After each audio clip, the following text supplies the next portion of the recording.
Hello, good day. कल हम लोग वेज शेप थिन फिल्म के बारे में विचार कर रहे थे ऑन रिफ्लेक्शन साइड और देखा कि इंटरफेरेंस पैटर्न प्राप्त होगा डिवीजन ऑफ एम्पलीट्यूड मैकेनिज्म के द्वारा। एक ही किरण को दो किरण में हम लोग स्प्लिट करते हैं और ये दोनों जाकर के आपस में एक दूसरे से इंटरफियर करते हैं, पाथ डिफरेंस निकालते हैं और पाथ डिफरेंस के अनुसार मिनिमा और मैक्सिमा की कंडीशन हम लोगों ने निकाला था। ये देखा था कि एक पॉसिबिलिटी बनती है, टी चूंकि वेरिएबल है एक एंड से दूसरे एंड तक, एक एंड पे 0 है, दूसरे एंड पे बढ़ती हुई चली जाती है। जहां हम लोगों ने कंसीडर किया था वहां पर थिकनेस टी थी और टी वेरिएबल है, तो इसलिए successively bright dark bright dark bright dark fringes हमको प्राप्त हुई और करस्पॉन्डिंगली उनके बीच में एक फ्रिंज विड्थ आना है। इस फ्रिंज विड्थ को हम कहते हैं दो सक्सेसिव ब्राइट फ्रिंज के बीच की दूरी या दो सक्सेसिव डार्क फ्रिंज की दूरी। और ये देखा जाए ये दूरियां क्या कांस्टेंट होंगी, और कांस्टेंट होने के साथ साथ ब्राइट और डार्क के लिए एक ही होगी, तो फिर जनरल हम कह सकते हैं fringe width will be obtained will be constant and it will be in the case of wedge shaped thin film, उसके लिए एक्सप्रेशन हमको प्राप्त होगा। तो हम आज फ्रिंज विड्थ के बारे में विचार करेंगे। Fringe width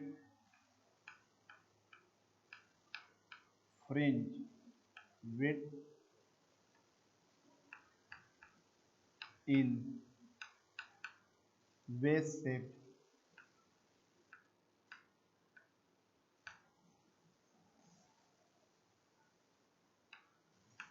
shaped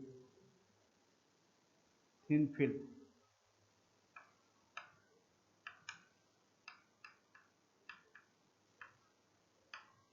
fringe width in wedge shaped thin film। और जो कल हम लोगों ने कंसीडर किया था, मैं वहां से फिर स्टार्ट करता हूं। मैक्सिमा के लिए कंडीशन आई थी फॉर मैक्सिमा, स्टोक्स स्टेटमेंट हम लोगों ने लगाया था। एक जगह रिफ्लेक्शन हो रहा है due to denser medium, λ/2 change करेगा।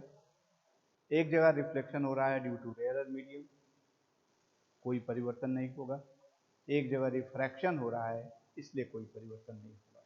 और इसलिए मैक्सिमा की कंडीशन आई the geometrical path difference is an odd integral multiple of λ/2। Expression आया था twice mu t cos r plus theta plus λ/2, और λ/2 आपने ट्रांसफर कर दिया तो this is equal to 2n + 1 λ/2 is the condition for getting a maximum. T बदलता जाएगा, इसलिए एक ही मैक्सिमम ना आकर के बार बार मैक्सिमम रिपीट होगा, ब्राइट फ्रिंजेज प्राप्त होती हुई चली जाएंगी। एंड मिनिमा के लिए कंडीशन है minima twice mu t cos r plus theta, this is equal to twice n into λ/2, twice n into λ/2 is the condition for getting a minimum. और टी चूंकि वेरिएबल है तो बदलते हुए टी के साथ कभी ये सेटिस्फाई होगा, फिर ये होगा, फिर ये होगा, फिर ये होगा। For a fixed value of theta fixed है ही है, for a fixed value of r ऐसा होता जाएगा। तो सक्सेसिवली हमें bright dark bright dark bright dark fringes प्राप्त होती हुई चली जाएंगी। अब टी एक ऐसा पैरामीटर है जिसको एक्सपेरिमेंटली हम नाप नहीं सकते। T is the thickness of the film at the position where we are considering। तो इसलिए T को हम किसी नोन पैरामीटर में कन्वर्ट करते हैं। और कल के डायग्राम को मैं फिर यहाँ पर थोड़ा सा रिपीट करना चाहता हूँ। This is the ways shape thin film, ये है O, वेज एंगल है थीटा, जिसका यहाँ प्रयोग किया गया। यह पॉइंट डायग्राम में एच था और एच से एक परपेंडिकुलर आपने डाल दिया था और इस पॉइंट को आपने कहा था कि यही thickness of the film. At the point के the thickness of the film t it is equal to this much. मान लीजिए के बिंदु पर nth ब्राइट फ्रिंज मिलती है, तो ब्राइट फ्रिंज के लिए इस कंडीशन को लगाएंगे और इस के की ओ से दूरी, यहाँ से यहाँ तक की दूरी यक्सियन है। तो इन दोनों को फिर मैं बता दूं। K is the location of the nth bright fringe and the nth bright fringe is located at a distance of yxian from O।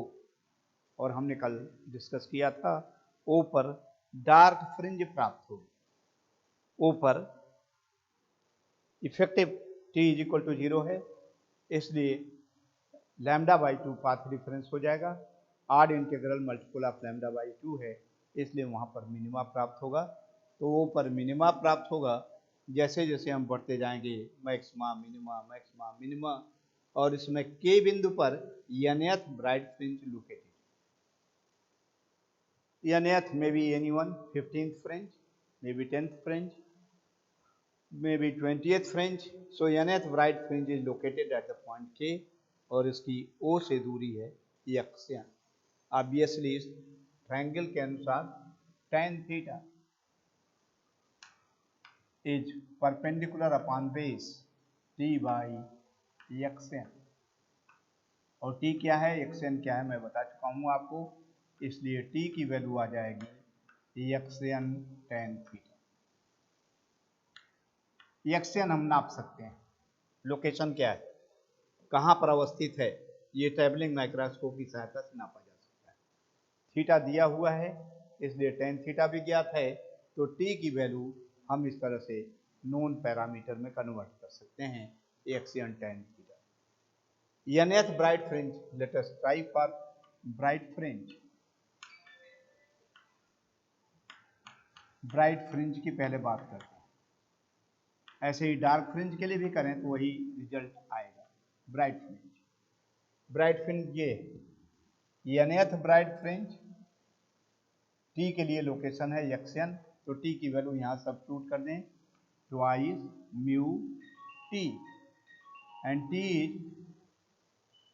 एक्सियन tan theta, x n tan theta.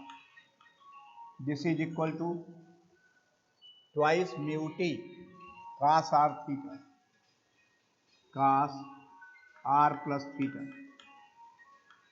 t की जगह पर ये आपने सब्स्टिट्यूट किया, twice mu t tan theta, t की value x n tan theta, cos r plus theta. This is equal to twice n plus 1 λ/2। तो nth bright fringe हमने इस एक्सप्रेशन में वैल्यू रखा, ब्राइट के लिए, मैक्सिमा के लिए।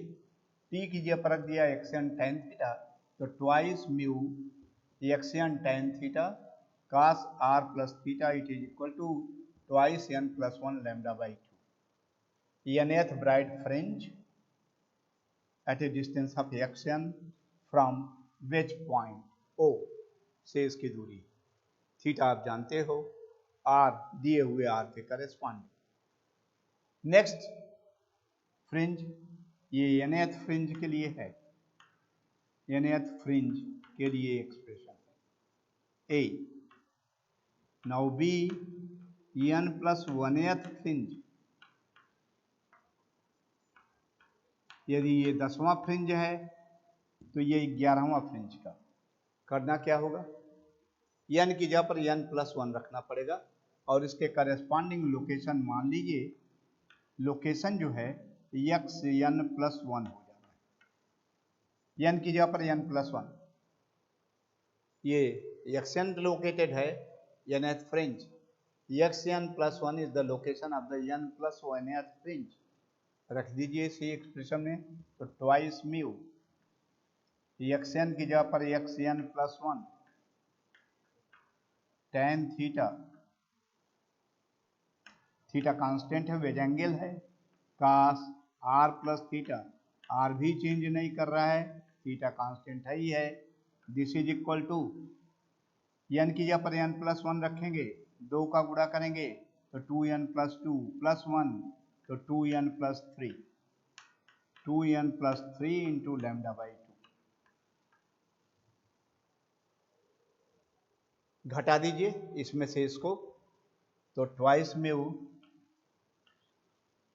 शेष सारा कॉमन है तो ब्रैकेट में आ जाएगा x n plus 1, the location of n plus one th fringe minus x n, 11वें फ्रिंज का लोकेशन माइनस 10वें फ्रिंज का लोकेशन, 2 सक्सेसिव ब्राइट फ्रिंज की दूरी, इसी को हम कहते हैं फ्रिंज विड्थ। तो ये कॉमन है, जो कॉमन है आप बाहर ले लें, twice mu is common and tan theta cos r plus theta on the left hand side, this is equal to, घटाइए तो 2n minus 2n 0, 3 minus 1 is 2, 2 into 2 cancels, 2 divided by 2 is cancels, so it is simply lambda। तो इसलिए x n plus 1 उधर शायद बाहर ना निकल जाए, या let me try, x n plus 1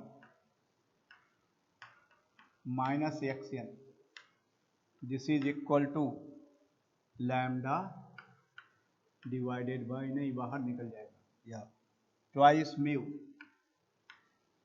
ten theta, twice mu tan theta cos r plus theta, बाहर निकल गया, तो lambda by twice mu tan theta cos r plus theta, ये nth फ्रिंज और n प्लस वन फ्रिंज के बीच की दूरी है, 2 सक्सेसिव ब्राइट फ्रिंजेस के बीच की दूरी है, इसी को फ्रिंज विड्थ कहते हैं। और ये चूंकि ब्राइट फ्रिंज के लिए आपने निकाला, तो फ्रिंज विड्थ के लिए लोटेशन हम W ले लें, फॉर ब्राइट फ्रिंज WB, और देखो ये कांस्टेंट है, लैम्डा जो सोर्स आपने यूज किया उसका wavelength, theta wedge angle fixed है, म्यू उस फिल्म की रिफ्रैक्टिव इंडेक्स है, थिन फिल्म जिसका है, एंड दिए हुए आर के लिए तो आर और थीटा भी फिक्स्ड है, तो W B it is equal to lambda divided by twice mu tan theta cos r plus theta. ये ब्राइट फ्रिंज के लिए। ऐसे ही मान लीजिए के पर nth डार्क फ्रिंज आ रहा है, तो इस एक्सप्रेशन से निकालेंगे, n प्लस वन फ्रिंज के लिए निकालेंगे तो यहाँ पर t की जगह पर x n प्लस 1 लिखेंगे, यहाँ पर 2n प्लस 2 लिखेंगे, घटाएंगे तो पाएंगे कि डार्क फ्रिंज के लिए भी ऐसे ही एक्सप्रेशन आएगा फ्रिंज विड्थ के लिए, fringe width for bright fringe, fringe width for dark fringe, that is equal to lambda divided by twice mu tan theta cos r plus theta. ये फ्रिंज विड्थ की वैल्यू होगी, और ये स्पष्ट है कि WB की वैल्यू WD है, इसलिए हम फ्रिंज विड्थ W लिख सकते हैं, whether you consider a bright fringe और you consider a dark fringe. 2 successive bright या 2 सक्सेसिव डार्क के बीच की दूरी फिक्स्ड आएगी, कांस्टेंट आएगी, WB के बराबर होगा चाहे WD के बराबर होगा, और इसलिए फ्रिंज विड्थ के लिए एक्सप्रेशन आ गया। In the case of wave shaped film, the value for the fringe width is equal to lambda divided by twice mu tan theta cos r plus theta. ये फ्रिंज विड्थ के लिए expression आपको प्राप्त होगी।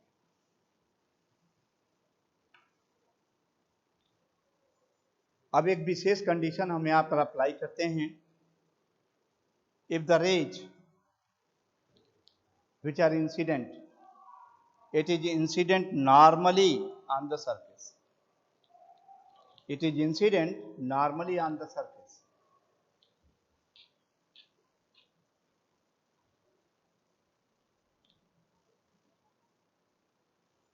Then I is equal to 0 for normal incidence. Normal incidence. Normal incidence का मतलब मैं फिर फिगर खींच देता हूँ, अभी मिटा भी दूंगा। ये आपका वेव शेप्ड फिल्म था, ये अपर सरफेस पे आपने परपेंडिकुलर खींच रखा है, तो किरण इसी डायरेक्शन में इंसिडेंट है। फॉर नॉर्मल इंसिडेंस ऐसा यदि है तो आई की वैल्यू 0 होगी, आर की वैल्यू भी 0 होगी, I is equal to R is equal to 0 for normal incidence. तो नॉर्मल इंसिडेंस के लिए W के लिए एक्सप्रेशन आ जाएगा, फ्रिंज विड्थ के लिए एक्सप्रेशन आ जाएगा lambda by twice mu tan theta,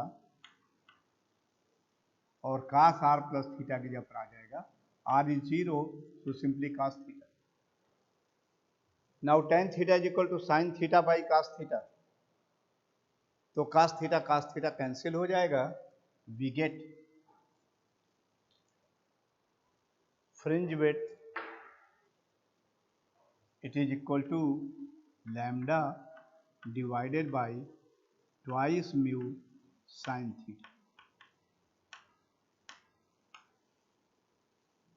यदि नॉर्मल इंसिडेंस नहीं है तो उस एक्सप्रेशन का प्रयोग करेंगे, और यदि नॉर्मल इंसिडेंस है, हम जानबूझ करके नॉर्मल इंसिडेंस यदि कराते हैं तो फ्रिंज विड्थ की वैल्यू आएगी lambda by 2 mu sine theta. एक कंडीशन और ले लें, if theta is tending towards 0, very very small, और वेरी वेरी स्मॉल जब हम कहते हैं तो थोड़ा सा कंफ्यूजन हो जाता है, स्मॉल कितना रखें, तो ये ध्यान रखना चाहिए। जो अब कंडीशन हम लगाने जाते हैं, पहले कंडीशन लिखते हैं, if theta is tending towards 0 then cos theta is equal to 1। If theta is tending towards 0 then cos theta is equal to 1। आप कहेंगे cos 1 डिग्री, cos 1 डिग्री की वैल्यू होती है 1 तो नहीं होती, 1 से कम होती है। cos 2 डिग्री, 3 डिग्री, 5 डिग्री, तो देखिए ऐसा डिग्री में कंसीडर करेंगे तो गलत हो जाएगा। ये कंडीशन तब लगती है when theta is being considered in radian. ये कंडीशन तब है जब angle is being considered in radian, not in degree. तो theta is tending towards 0 then cos theta is equal to 1 when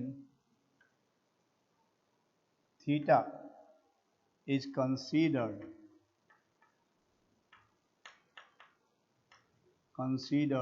in radian,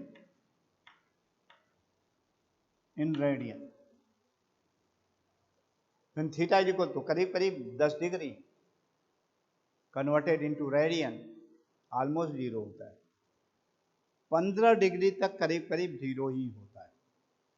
तो veg angle यदि 15 degree तक है, 12 degree है, 10 डिग्री है, तो उस ये केस है corresponding to theta is tending towards 0। उसमें हम थीटा को डिग्री में नहीं कंसीडर करते हैं, 9 डिग्री, 8 डिग्री, 10 डिग्री कंसीडर नहीं करते हैं, theta being considered in radian. कैसे होता है आप जानते ही होंगे, थीटा में in degree pi divided by 180 करेंगे तो ये फिर रेडियन में आएगा। थीटा इन डिग्री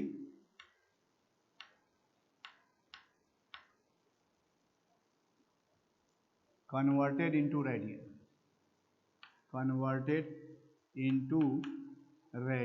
तो ये काम करना पड़ेगा आपको।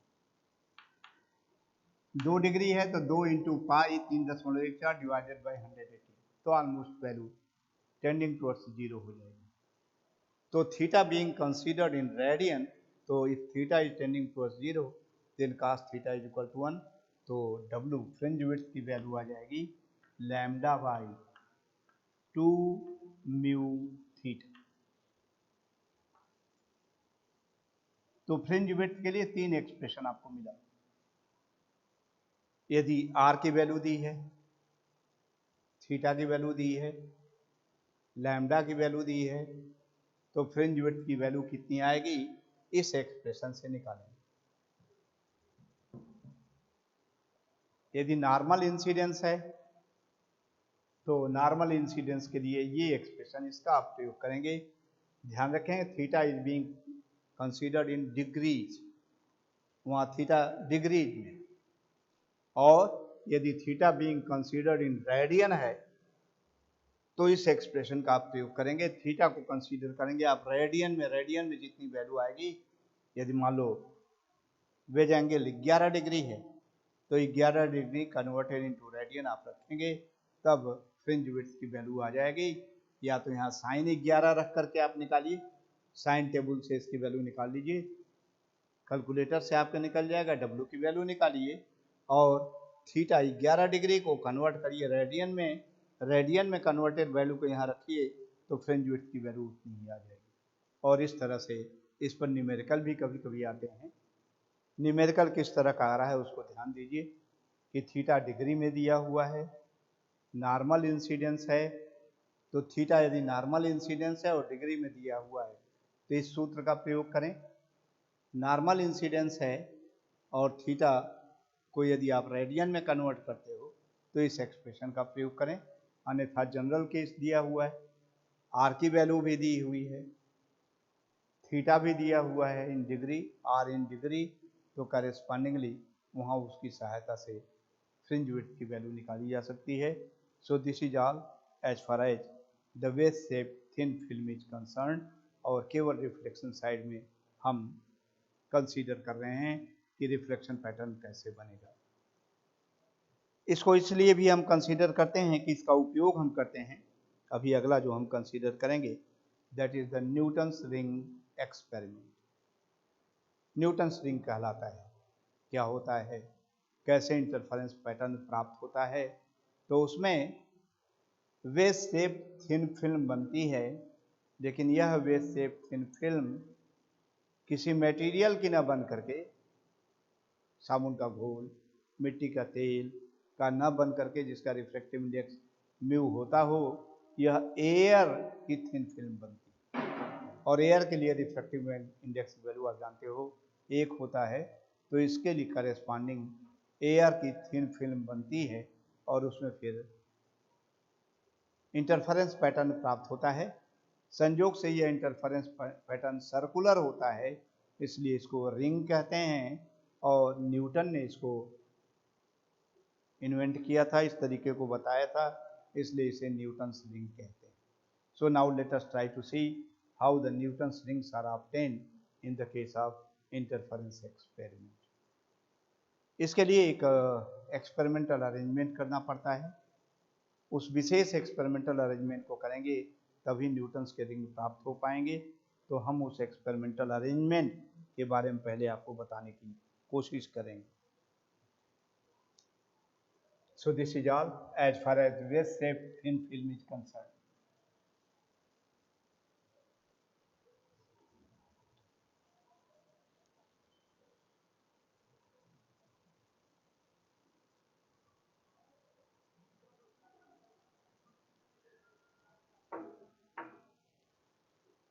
Newton's ring.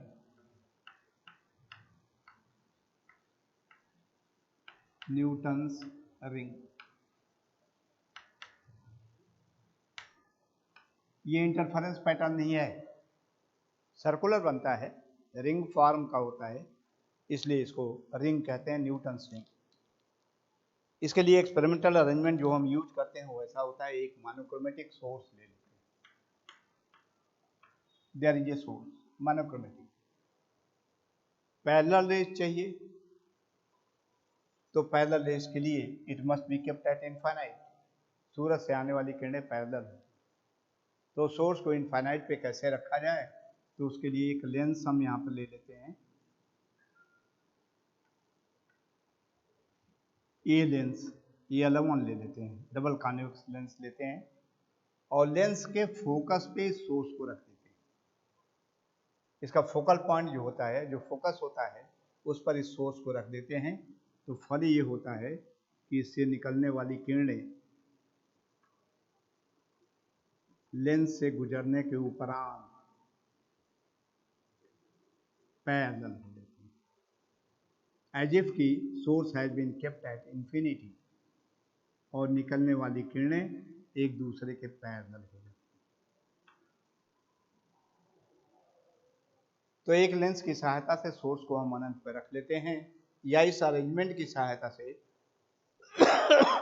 हम पैरेलल बीम ऑफ लाइट उस मोनोक्रोमेटिक सोर्स का प्राप्त कर लेते हैं।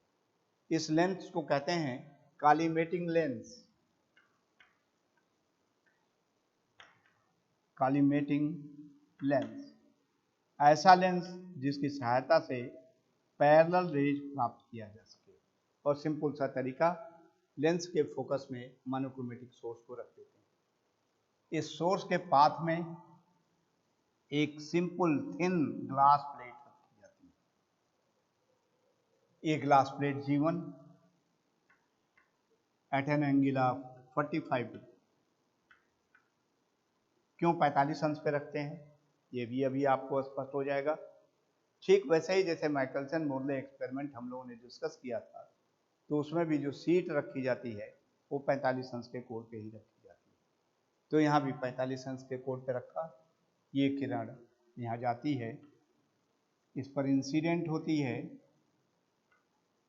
परपेंडिकुलर आप खींचेंगे तो ये फिर रिफ्लेक्ट होगी, तो ये 45 अंश एंगल ऑफ इंसिडेंस होगा, तो एंगल ऑफ रिफ्लेक्शन भी 45 अंश हो जाएगा। It will be just reflected in the vertically downward direction. ये किरण इसके ऊपर इंसिडेंट होगी, ठीक वैसे ही ये भी नीचे की तरफ रिफ्लेक्ट हो जाएगी, एक दूसरे के पैरेलल जाएंगी। हो सकता है मैं बहुत अच्छा बना ना पाऊँ, लेकिन ये सब पैरेलल होंगी। थ्योरेटिकली यू अंडरस्टैंड, ये जा रही है, इंसिडेंट होगा और ये इस तरह से रिफ्लेक्ट हो जाएगा, वर्टिकली डाउनवर्ड डायरेक्शन में रिफ्लेक्ट हो जाएंगी। ये पूरी rays parallel beam of light जो अब जा रही है, it is being incident on the plane surface of a plano convex lens. ये प्लेनो कॉन्वेक्स लेंस ऐसा होता है of large radius of curvature. क्यों लार्ज रेडियस ऑफ कर्वेचर का होता है, ये भी आपको स्पष्ट हो जाएगा। So this as L2 is a plano convex lens of large radius of curvature. L2 plano convex lens, plano convex lens. ऐसे ही नहीं, तब तो कोई भी लेंस रखा जा सकता है। प्लेनो कॉन्वेक्स लेंस ले सकते हैं of large radius of curvature, radius of curvature. R की वैल्यू इसकी बहुत ज्यादा होती है, of large radius of curvature. अब आपको स्पष्ट होगा कि क्यों इसको L1 कहा था, क्योंकि एक लेंस का और प्रयोग करते हैं। ये कॉलीमेटिंग लेंस है, डबल कॉन्वेक्स लेंस। ये L2 है, प्लेनो कॉन्वेक्स लेंस है of large radius of curvature. ये किरण यहाँ जाती है, यहाँ इंसिडेंट होती है, ये यहाँ पर इंसिडेंट होती है, ये यहाँ पर इंसिडेंट होती है। इस प्लेनो कॉन्वेक्स लेंस को एक ग्लास स्लैब के ऊपर रखा जाता है। It is placed on a glass slab. Plane glass slab के ऊपर इसको रखा जाता है, इसको हम कहते हैं G2। तो ये देखो प्लेन ग्लास सीट है, इसको G1 कहा। ये प्लेन ग्लास स्लैब है, इसको हम लोगों ने G2 कहा। ये पॉइंट ऑफ कांटेक्ट है प्लेनो कॉन्वेक्स लेंस का। कर्व्ड सरफेस यहाँ इसको कांटेक्ट करता है, फिर उसके बाद से कर्व्ड सरफेस है, ऊंचा उठ गया। ये सरफेस तो बिल्कुल प्लेन होता है, अपर सरफेस, इसका यहाँ ऊपर कांटेक्ट बना, ये curved surface of the plano convex lens है। ये भी curved surface of the plano convex lens है। तो इस तरह से आप देखेंगे यहाँ एयर आ जाता है किसके किसके बीच में, the plane surface of the glass slab G2 and the curved surface of the plano convex lens L2, यहाँ पर एयर बन जाता है, एयर फिल्म बन जाती है। और एयर फिल्म में आपने देखा है कि ऊपर वाला सरफेस बिल्कुल स्लोपी होना चाहिए और यहाँ पर कर्व्ड हो जा रहा है, तो ये भी स्लोपी स्ट्रक्चर का आ सके, तो इसीलिए हम लार्ज रेडियस ऑफ कर्वेचर लेते हैं ताकि ऊपर वाला सरफेस भी स्लोप के रूप में आ सके। और उसके लिए एक ही कंडीशन है कि लार्ज रेडियस ऑफ कर्वेचर इसका होना चाहिए। यह एयर फिल्म जो बनेगी इधर भी बनेगी इधर भी बनेगी, और डायग्राम में केवल 2 डायमेंशन हमने लिया है। एयर फिल्म चारों तरफ ओ को सेंटर मानते हुए, ऊपर तो टच कर रहा है, कांटेक्ट में है, ओ को सेंटर मानते हुए चारों तरफ एयर फिल्म बन जाएगी। तो वेज शेप्ड फिल्म जो आपने पढ़ा, यहाँ भी वेज शेप्ड फिल्म बन जाएगी, लेकिन यह फिल्म मिट्टी के तेल सोप सोल्यूशन के कारण नहीं बन रही है, यह एयर के कारण बन रही है। एयर का ये अपर सरफेस है एयर फिल्म का, एयर फिल्म का ये लोअर सरफेस है। एक रिफ्लेक्शन अपर सरफेस से होगा, एक रिफ्लेक्शन लोअर सरफेस से होगा, यहाँ से जाएगा और ये 2 किरणें आपको मिल जाएगी, एक अपर सरफेस से रिफ्लेक्शन, एक लोअर सरफेस से रिफ्लेक्शन। ऐसे ये किरण जो जा रही है अपर सरफेस से रिफ्लेक्ट करेगी और लोअर सरफेस से रिफ्लेक्ट करेगी, और ये यहाँ पर आपको रिफ्लेक्टेड किरण प्राप्त हो जाएगी। ये रिफ्लेक्टेड किरण जब जाती है तो यहाँ ग्लास प्लेट है तो इससे सीधी निकल जाएगी और इसको दोनों एक दूसरे से ओवरलैप करेंगी। किस तरह का इंटरफेरेंस पैटर्न प्राप्त होगा, इसको किसी माइक्रोस्कोप की सहायता से देखा जा सकता है। ये माइक्रोस्कोप की सहायता से आप इसे देख पाएंगे। सो this is the total experimental arrangement. एक चीज और देख लें, अपर सरफेस पे जो रिफ्लेक्शन होगा एयर फिल्म की, वह due to the presence of air है, ड्यू टू रेयरर मीडियम है, कुछ परिवर्तन नहीं होगा। लोअर सरफेस पे जो रिफ्लेक्शन यहाँ से हो रहा है वह ग्लास प्लेट की, ग्लास स्लैब की उपस्थिति के कारण हो रहा है, तो reflection due to denser medium, और इसलिए डेंसर मीडियम होने के कारण यहाँ पर λ/2 ऐड कर जाएगा और ये इससे चारों तरफ बनेगी। यहाँ देखो कुछ नहीं ऐड होगा, अपर सरफेस से एयर के कारण है, लोअर सरफेस पे आएगा डेंसर मीडियम है, इसलिए λ/2 परिवर्तन हो जाएगा। तो एग्जैक्टली वही केस हो जाएगा जो वेज शेप्ड फिल्म में आपने किया, ज्योमेट्रिकल पाथ डिफरेंस निकालते हो और उसमें λ/2 ऐड कर देते हो स्टोक्स ट्रीटमेंट के कारण, क्योंकि एक जगह डेंसर मीडियम से रिफ्लेक्शन हो रहा है, यहाँ भी एक रिफ्लेक्शन रेयरर मीडियम से हो रहा है, एक रिफ्लेक्शन डेंसर मीडियम से हो रहा है। रिफ्रैक्शन की बात यहाँ नहीं आती है। और इस तरह से जो न्यूटन्स रिंग बनेगा, कैसे रिंग बनता है, तो इसको फिर हम माइक्रोस्कोप की सहायता से देख सकते हैं। देखिए इसे कांस्टेंट थिकनेस की जो फिल्म बनेगी टी, ये सेंटर पॉइंट है, चारों तरफ एयर फिल्म है, प्लेनो कॉन्वेक्स लेंस यहाँ रखा हुआ है, तो कांस्टेंट थिकनेस की फिल्म ओ को सेंटर मानते हुए एक सर्किल के सरकमफेरेंस के ऊपर आएंगे। टी बढ़ाओगे तो सरकमफेरेंस बड़ा हो जाएगा, टी और बढ़ाओगे तो रेडियस बड़ा होगा और सरकमफेरेंस और बड़ा हो जाएगा। तो सिंस द कांस्टेंट थिकनेस की जो लोकस आएगा that will be on the circumference of a circle, इसलिए जो इंटरफेरेंस फ्रिंजेज बनेगी वो सर्कुलर बनेगी, and that's why it is said to be the Newton's ring. और इसमें भी bright dark wedge shaped film में जैसे देखा है उस ढंग की इसमें बनती हुई चली जाएगी। पाथ डिफरेंस इसके लिए twice mu t cos r plus theta plus λ/2 आएगा, λ/2 जोड़ा उसी के लिए, यहाँ से रेयरर मीडियम है, यहाँ डेंसर मीडियम है, इसलिए λ/2 जोड़ दिया। नॉर्मल इंसिडेंस है तो नॉर्मल इंसिडेंस के लिए r 0 हो गया, तो ये हो गया twice mu t cos theta plus λ/2, और theta large radius of curvature आपने ले लिया, तो दोनों के बीच में वेज एंगल जो आएगा theta, it will be tending towards 0, और इसलिए cos theta is 1 and thereby twice mu T plus lambda by 2 will be the path difference. t is equal to 0 यहाँ पर जहाँ पर कॉन्टैक्ट हो रहा है at the point O, the value for t is equal to 0, तो path difference की value केवल लैम्डा बाई 2 आ जाएगी।